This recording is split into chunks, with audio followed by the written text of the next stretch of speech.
Hey fellas, ever hear of Shannon Sharpe? Of course you have. He's a legendary NFL Hall of Famer, dazzling on the field with 3 Super Bowl rings and 8 Pro Bowls. But today, we're diving deeper into his story. Sharpe's life off the field is just as captivating. He transitioned into media, co-hosting Skip and Shannon Undisputed and joining ESPN's First Take. He's earned a good chunk of change, about $14 million by 2025. But here's the catch. With great success often comes great temptation. Shannon's public image? Flashy. Wealth, women, and a whole lot of bravado. It's a lifestyle many men fall into, believing success justifies indulgence. But success doesn't give us a free pass to lose our way. Lust and sexual temptation are like sirens leading us towards destruction. Let's break it down. How does lust destroy a man? First, it blinds our judgment. Lust distorts our priorities and clouds our discernment. A wise man can make foolish choices when driven by passion. Remember Proverbs 5:3-4?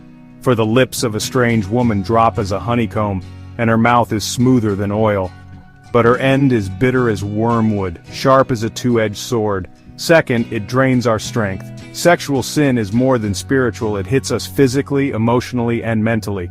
Proverbs 31:3 warns, Give not thy strength unto women, nor thy ways to that which destroyeth kings. Third, it destroys our legacy.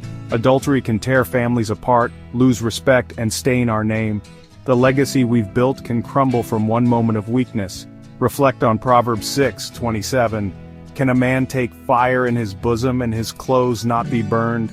Lastly, lust leads to death, spiritually and sometimes literally.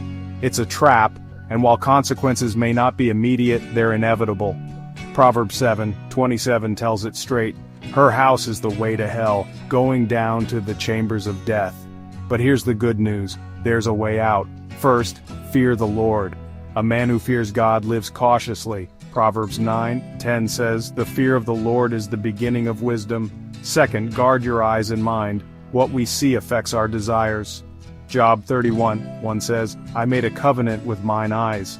Why then should I think upon a maid? Third, pursue righteousness and accountability. Surround yourself with brothers in Christ, spiritual mentors, and stay in the Word. 2 Timothy 2:22 advises, Flee also youthful lusts, but follow righteousness. Finally, be satisfied with God's design. Marriage and intimacy are gifts meant to be cherished within His boundaries. Proverbs 5:18 says, Let thy fountain be blessed, and rejoice with the wife of thy youth. Even great men can fall. Shannon Sharpe's life